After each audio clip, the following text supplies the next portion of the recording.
are leaving Bark Camp State Park, and we stayed there for 4 days, I think. And yeah. now we are headed to Friday to Tuesday, however many days it is. I can't do math. Now we are headed to Salt Fork, which is only about a 40-minute drive from Bark Camp. So we turned our trip into a 9-day trip by adding the two together, and so we are now headed to Salt Fork to spend the rest of the week and over the 4th of July holiday. We had to stop and get a couple things to replenish some supplies there at a small truck stop. So they had a cat scale, and I hadn't weighed this truck and trailer yet, so I went ahead and went over the cat scale. So it was kind of cool to get the numbers. You know, we have about 1,000 pounds that we have extra right now, if you want to call it extra. So, and then truck and trailer, the entire rig, 17,580 pounds. So it's kind of heavy. I think it was 92 degrees when I walked into the gas station to get a few supplies. We're at Salt Fork State Park, and we are adding another state park off of our list. This will be our 8th state park, and I did some math, and there are 49 state parks that have the electric RV hookup, so we still have a lot more to go, but we will get there, and we are excited to take you guys on this adventure with us.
Alright, we are out geocaching. It's the 4th of July and it's really, really hot, so we were looking for just a couple caches that we thought we could maybe find kind of quickly. This one here that we're looking for is Stonehouse 2. It has 15 favorites, so I'm hoping it's going to be a good cache. It's labeled as a regular and pretty easy to find. It was just found recently, so we're going to give it a try. We are now about 30-40 feet. It says, in a tree behind a large rock with a large tree growing on top of it. And then it says, look for a tree growing horizontal just off the ground about 10 feet and then growing vertical like a normal tree. Hollow hole in tree. Alright. So we are... Wait, what did it say again? In a tree behind a large rock with a tree growing up the top of it. So I'm guessing this is the large rock with the tree growing on top of it. This, do we have to summon the invisible swordsman? Haha. It says, now that we're looking for a tree. But it says the tree is behind it, didn't it? Yeah, it says it's behind the rock. Okay, and then it so says it's not look that. for a tree growing horizontal just off the ground about 10 feet. Growing. Well, there's a trail right on this side. That would have been easier. There's a horizontal tree, I believe. Yep. We have to fire one shot in the air. You probably only have a pistol. They're not as funny as you think they are. And since we're at Salt Fork, sorry, and this is known for Bigfoot sightings, we actually ordered a special trackable tag just for the occasion. So this is in honor of being at Salt Fork, place of Bigfoot. We have our Sasquatch. And what did we name this tag? Hide and Seek. Oh yeah, I think it was Hide and Seek World Champion. So that is what we called our trackable tag. So we are going to switch this out, sign the log, and be done. All right, so for those of you that, I don't know how well you can see this with the glare. Not very, but it's all right. So this is kind of my screen on my geocaching page. So I'm going to go to my trackable inventory, scroll down here to the Hide and Seek World Champ, and we're going to log this. So this is the trackable that we left. This is my trackable the here, Bigfoot. so I'm going to drop it. You gonna drop it? That's we're gonna drop it. Sometimes you just gotta drop it. Sometimes you just gotta drop it. Once I get a signal, then you just hit, you click on the cache that you're finding, hit drop, and then you have to leave a comment. And then sometimes you just gotta drop it. Put a hide and seek world champion. Or no, that's whatever. what it's already called. Oh, okay. So you just leave something like, Right. I hope somebody finds this and takes it or whatever, so. Okay. And then once you enter the description, you just hit post. All right, so we signed the log, we re-hid the cache, we left 2 trackables, and we took the little army man that was in there. And I think we're done for today. We're going to take the easy trail out. If you find this trackable, the Bigfoot, we would like you to video it, because it would be amazing. It'd be like the Patterson footage. I think that was it. Isn't that Patterson? What? Almost said Zapruder footage, but I think that's the Kennedy one. I think Patterson's the Bigfoot one.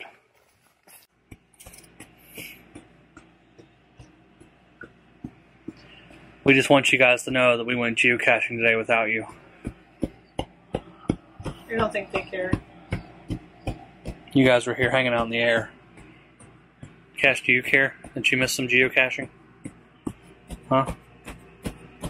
Dude, hold your tail down there, dude. Cash, do you care that you didn't get to go geocaching today?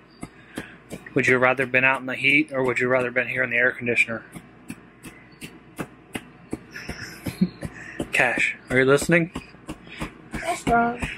Cash, are you listening? Are you sleeping? Jesus, please. Did staying in the air conditioner wear you out? Are you tired? Are you tired, baby? Huh? Oh man, you guys. Oh, yeah, of course he needs his belly rubbed. Probably hasn't had this in 2 weeks.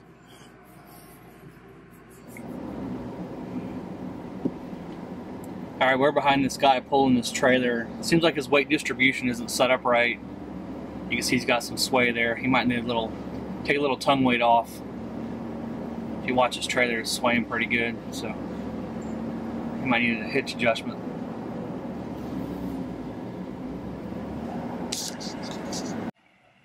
Okay, Salt Fork State Park offers some gem mining, which is kind of cool. This is the start of it as the water flows down and goes into these kind of rails here.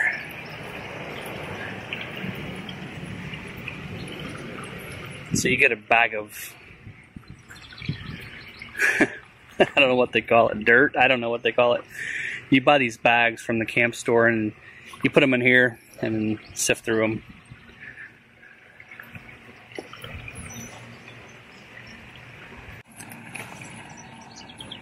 Alright, we decided to try some gem mining today. We've got one of the larger bags, so we're supposed to have gemstones in here, and there's also a chance for fossils and arrowheads, so we don't know what we got until we do our little mining here, and I'll show you everything at the end.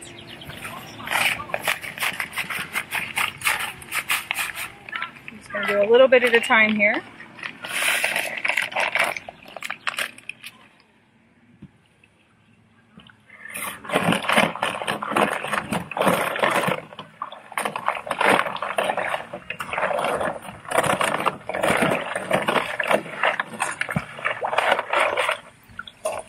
Alright, so as you can see, we're finding some...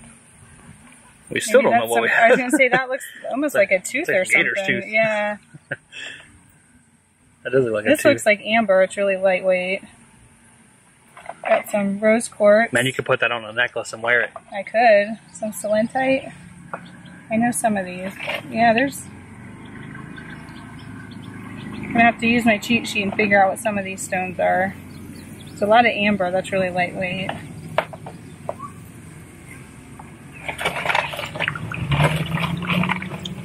That about does it. Well, this was fun. As you can see, we have all kinds of fun stuff here. There's a ginormous piece of amethyst. A nice big chunk of quartz. Quite a bit of other things. We found 2 arrowheads. That's what I was actually just looking for. One's up there. Oh, yep, there's one of the arrowheads. That's really cool. There's a green one too, though. Oh, there it is. I was like, yeah, really nice. There's one of the fossils, I believe. I'm not sure what kind of fossil, and I'm guessing this is some kind of fossil as well. This has been fun.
We are just finishing up our camping trip. We have been on the road for the last 9 days. We spent the first 4 days at Bart Camp State Park, and now we are finishing up a 5-day trip here at Salt Fork. The parks were only about half an hour apart from each other, so we just combined it to one long trip. But we've had a great time. In fact, I kind of sad it's over. Yeah, it was really cool. Going from one park to the other, we haven't done that yet, so it's kind of nice. It's Sunday. We've been gone since last Friday, a week ago on Friday. So 9 days. It's cool. Yeah. So Salt Fork's a pretty nice park. It's big. It's really a huge park. So everything's really spread out. So you could call that a pro or con. I don't really know. So for us, it was kind of neutral. I don't know. It's everything you'd want to do. You have to get in the car and drive. You know. If you're in a motorhome, I could see that being kind of a problem if you wanted to go to the lodge. It's probably a 10-minute drive from where we are. The speed limit in the main part of the camping section is 20, and then the main road is 35 to get there, and it's still probably a 10-minute drive to get there. So if you're in a motorhome, that's your only means of transportation, that might be an issue for you. So having an extra vehicle, or having a vehicle for us, made it not a problem. But we went and did the Kennedy Stonehouse tour yesterday. That was really cool. But again, it's probably a good 15 or more minutes to get there, and you're still in the state park just to drive up there. So we shot some drone footage there. We had a little mishap. Yeah, a small mishap with the drone. You can't see it here, but I was flying the drone. Realized it was going to be in the shot, and I didn't want to be, so I was walking backwards really fast to stay out of the shot, and I tripped over a rock that's like the size of Texas back there, and I cut my leg open. So it was as I fell down, flipped over. Next thing I know, I'm like looking at the clouds. So. At least you got up and were graceful and didn't crash the drone in the process. The drone was really close to the tree limbs, so I'm just glad I didn't hit this control and fly into the tree or something. So that was. Could have gotten expensive. So yeah, we also I did some putt-putting while we were here. Yeah, we did the mini golf or course. Mini golf, yeah. Whatever you call it, and then gym mining. Gym mining was fun. We shot some video. You saw that. Did some hiking. Yeah, the hiking trails are neat. This place has a lot of hiking trails. The thing I liked about it is most of the trails that we saw, there's a sign when you enter, and it tells where you are, and then it also tells where you're going to end up, which I thought was pretty cool. So, dang, putting you to sleep, dude. So it'll tell you where you're going to end up. So that was kind of neat. I like that. That way you can plan that out and know where you're gonna, pop out. So that was cool. So we did a geocache as well. We left the Bigfoot trackable in the geocache. You saw that in the video too. So. Yeah, but yeah, we had a great time. Aside from the heat, it was, I think, in the upper 80s to low 90s every day, and with the heat index and high humidity, it was just kind of miserable. So a lot of the adventures we went on this trip, we had to leave the dogs behind in the air conditioning while we went out and melted in the heat, but it was still a good time. So it's our 11th camping trip, and it rained again here and stormed and hailed, and you probably have seen some of that in this video too. I think I'm going to edit some of that in too. It was hailing when we got here, and it took us a while to get set up. We just sat in the truck during a hailstorm. So, yeah, it's a nice park. We'll come back. Just like I mentioned, a couple things. You can call it a pro or con, I don't know, or like for us, it's neutral. So I didn't think it was. We did have the extra days here though, because a weekend trip we would have been really struggling to see everything we wanted to see. If you're doing Friday evening to Sunday at 1, you're going to struggle to get everything in. So, if you want to do some hiking trails, if you wanted to go swimming, all that stuff. If try to do the Kennedy Stonehouse is only open from 1 to 5 on Fridays, Saturdays, and Sundays. Was it Monday too? Maybe Monday. I think it may be Monday. We went there on Thursday, and then we had to go back, because they were closed. So, but it was cool. It's definitely worth going up there and doing. It's a pretty cool house. Yeah, the volunteers were excellent and very knowledgeable that we met with over there, and we had a great time. We saw there was a little short cave trail that we did. Saw some horse and buggies, which was kind of cool within the park. I don't know. Just kind of random stuff like that. So we had a good time. We're glad we came and spent the extra days here. Our next trip that we have planned is August 2nd at a Adventure Bound camping, I think it is. The Wagners are hosting an event up there for their subscribers, so we're going to go up and do that in the first weekend of August. We talked about we were sitting here last night trying to figure out where we're going next, and we might try to hit a close date. Something close, like in July. So I'm not really sure. So something close in July, I think, is what we're going to do toward the third or fourth weekend in July. So that's pretty much it. We had a good time, and thanks for watching the videos. Like and subscribe if you haven't already. I goofed up the last video, Bart Camp, and left about 17 seconds of blank video in there. So look past that if you're going to watch that one. I didn't want to re-upload it. It took about 8 hours to upload it from my cell phone connection, so I didn't want to re-upload it because it would take forever. So. That's about it. We're also on Facebook and Instagram. If you're not one that does much with YouTube, we're trying to keep those pages active as well with our, what we're doing and what we have coming up. So, but thanks for watching. Thank you.